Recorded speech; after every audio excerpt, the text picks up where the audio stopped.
Anybody know where they got that dog? Off the street. They got off the streets. It was a stray dog. They picked her off the streets of Moscow, stuck her in a rocket, and sent her into space. True story. That's what they did. Yeah, no, nobody's pet, stray dog. A lot of stray dogs. Picked her up off the street.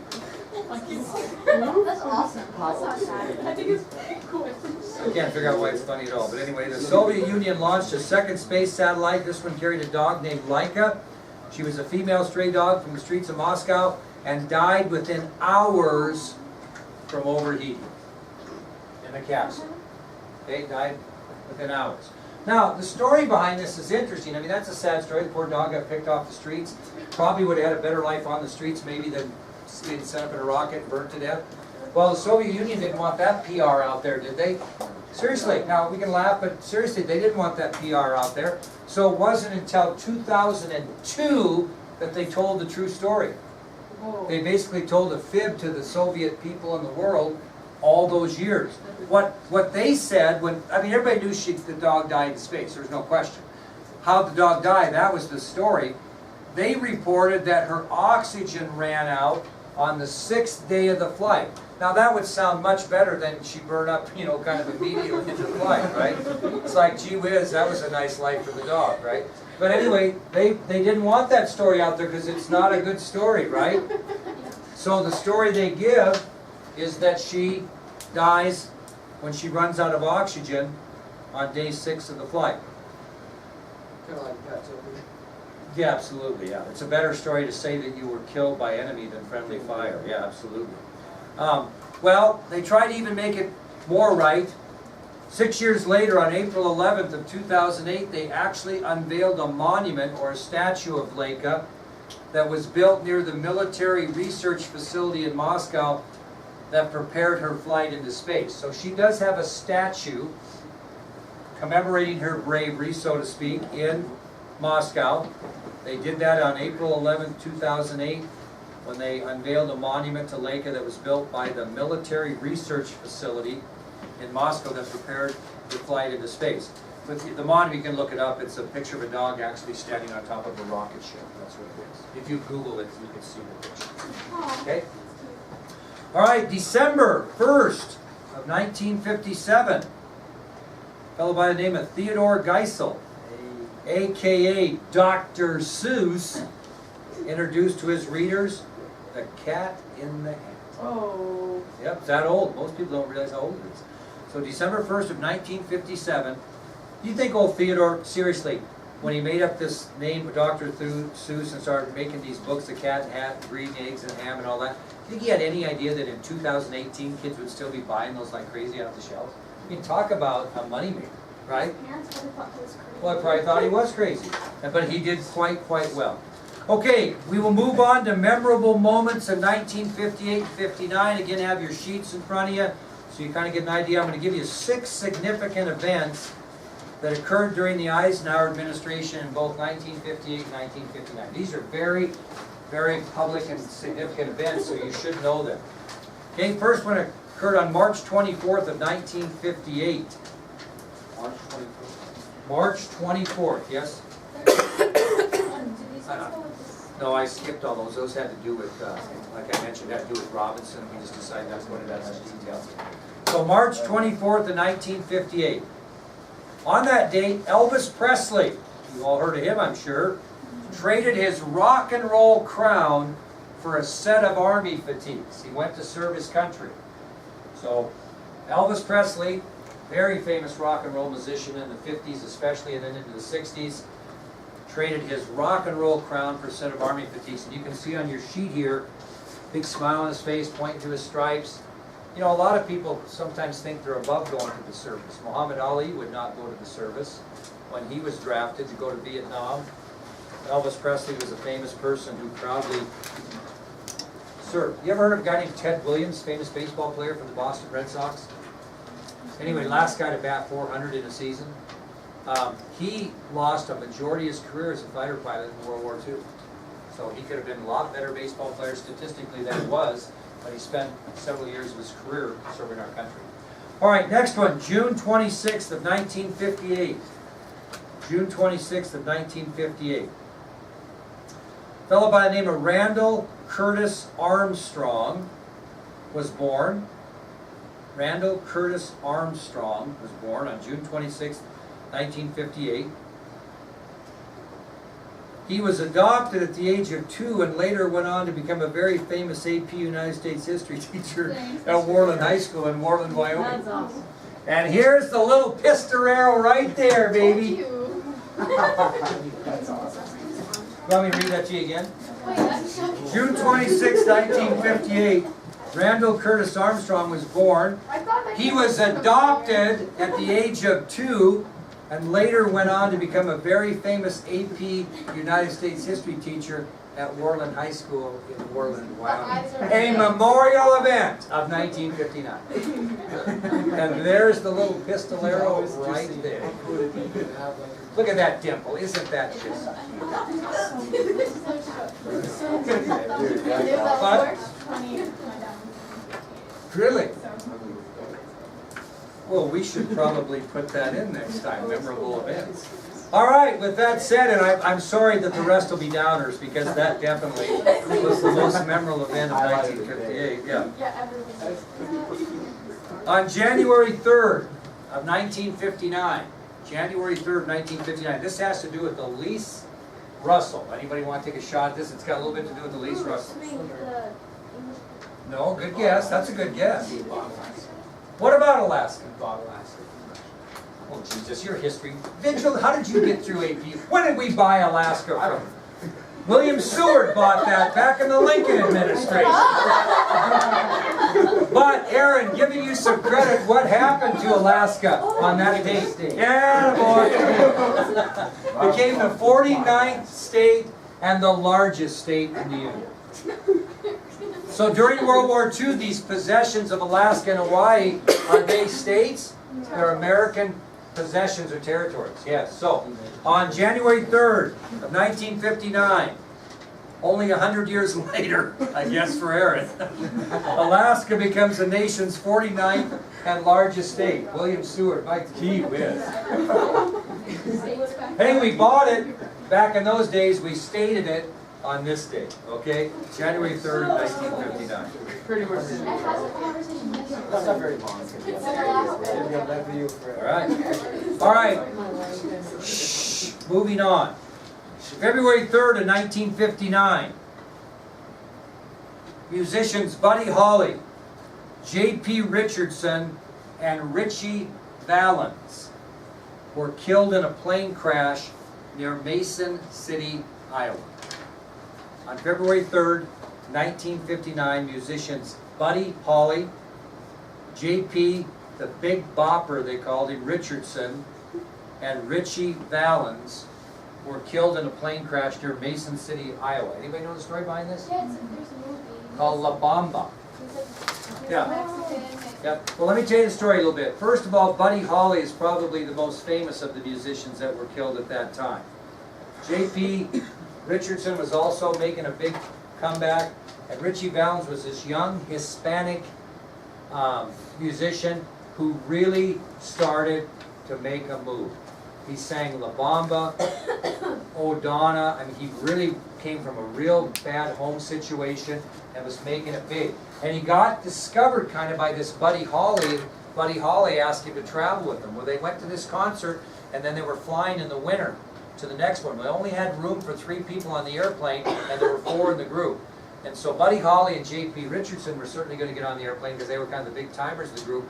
And Richie Valens flipped a coin with the 4th member of the band, and he won the coin flip, which meant he got a ride on the airplane while the other guy had to freeze in a bus, and all 3 lost their lives. So it's a terrible, tragic story, but if you get bored and you want to watch La Bamba on Netflix some nights, good story. What? They crashed in Mason City, Iowa. Very cold, shouldn't have probably been flying. Aeronautics a lot different, and it was a terrible situation. Richie Valens was just starting to make a great run and would have had a tremendous career and was killed with Buddy Holly and J.P. Richardson. Okay, our 5th event, May 28th, 1959. May 28th, 1959. On that date of May 28, 1959, 2 monkeys were picked up alive in the Atlantic Ocean. 2 monkeys were picked up alive in the Atlantic Ocean. May 28, 1959, 2 monkeys were picked up alive in the Atlantic Ocean. After making a 1,700-mile space trip that took them to a height of 360 miles above the Earth's surface in the nose of an American Jupiter rocket. Okay? On May 28th of 1959, 2 monkeys were picked up alive in the Atlantic Ocean after a 1,700-mile space trip that took them to a height of 360 miles above the Earth's surface, and they took that ride in the nose of an American Jupiter rocket. Anybody know the monkeys' names? Bananas. Abel was one, just like it sounds, A-B-L-E. He was a 7-pound rhesus monkey. Abel, 7-pound rhesus monkey. And the other monkey was Baker, a 1-pound squirrel monkey. So the 2 monkeys that were sent up into space by American space program in the nose of a Jupiter rocket were Abel, a 7-pound rhesus monkey, and Baker, a 1-pound squirrel monkey. Now the thing that was kind of interesting about this is Abel had been trained before the space mission that he had a keyboard, so to speak. And whenever he would see a red light go on, he would hit the key. He'd hit the key, and they trained him to do that before he went. Then they sent him up into space to see that if at 10,000 miles an hour in the rocket, when that light came on, would he still be able to have the reflexes to pick the light out and push it? And he was. They were trying to see if a man could operate equipment while going into space, basically, and Abel was able to do that. So Abel was trained to tap a telegraph key when a red light flashed to see whether acceleration to a maximum speed of 10,000 miles an hour would affect him. If you go to the Air and Space Museum, which you will, in D.C., you'll see that one of those Abel there stuffed. Oh. Yeah, he's there. But it's pretty cool, man. No, listen, man. Seems weird, but it's kind of cool. That's the one that went up in space. Now, here's the great thing about this for the Americans. Okay, listen up. The Americans really felt like we one-upped the Soviet Union in the race for space, because not only did we send living beings up there, they survived, and we not only sent 1, we sent 2. So that was a big boost in confidence for the American space program when Abel and Baker made it back alive, because we won up the Soviet Union, because their animal died in space, Laika, and our 2 animals lived. But you can see Abel in the, well, I didn't see him, I didn't go in and look the last couple of years, but he's been in there, hopefully still there, preserved. Okay, so what happens on August 21st of 1959 that kind of relates to one of the things we talked about for the first one? What happens? No? I'm sure that Aaron will rewrite history on this. Aaron, what happened on August 21st, 1959? Hawaii becomes the nation's 50th state. So, during Pearl Harbor, was Hawaii a state? No, it was a possession or territory of the United States.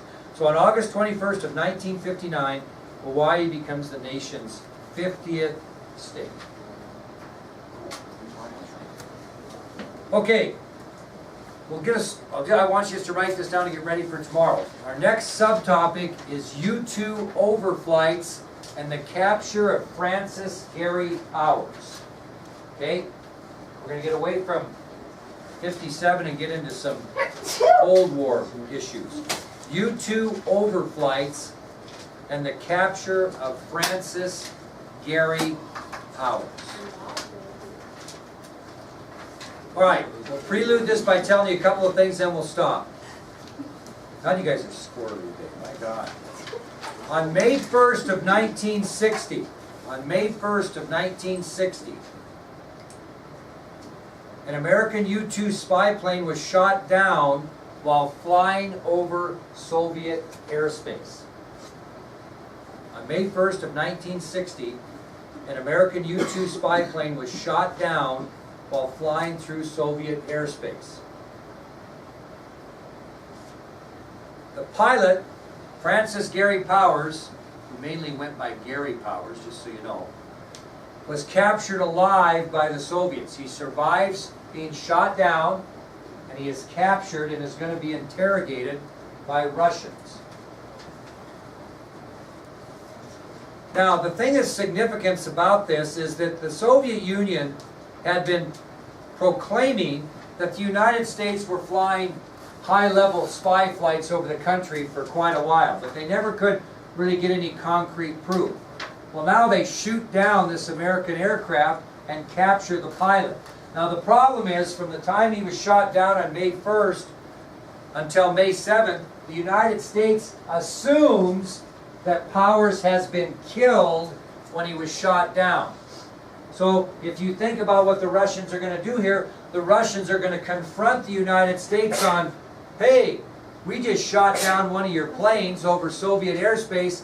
This is our concrete proof that you are spying on our country. Well, we don't know that Gary Powers is in custody. So when we're confronted about that, we claim, we being the United States government, that, you know what happened here, Kyle? That wasn't a spy plane. It was a routine weather flight. And I think the oxygen level or something must have malfunctioned in the airplane, and Powers passed out, and somehow his plane ended over Soviet airspace. That's what we told him. Okay? Not knowing that Gary Powers was in custody. We assumed he was dead. Now, that doesn't mean that Gary Powers, which he didn't spill his guts, you don't do that as a pilot, but we're lying like crazy, assuming that the pilot is dead. Well, the pilot's not dead, so we say, oh no, that wasn't a spy mission. No, we were on a routine weather mission, and we weren't coming over the Soviet Union. That pilot, he must have got a deprivation of oxygen, or something happened there, and he blacked out and flew over the country. That's kind of how it went early. Well, obviously, it's the last thing we're going to tell you. Obviously, the Soviets didn't buy the story, right? And the new Soviet premier, and this is a name you'll become very familiar with, Nikita Khrushchev, really forces Eisenhower's hand, because this happens late in the Eisenhower administration. And he's going to confront Eisenhower personally, and he's going to try to get Eisenhower to lie to his face about, so to speak, about this spy flight. Because the government's already said, oh, no. Well, then we find out on May 7th, Gary Powers is in custody. Now, Khrushchev is going to put the pressure on Eisenhower to admit that we were spying on him. Okay? Tomorrow we'll tell you whether he admits that or does not admit it, and how that story goes, and if the pilot gets back or not, or what happens to that poor son of a gun.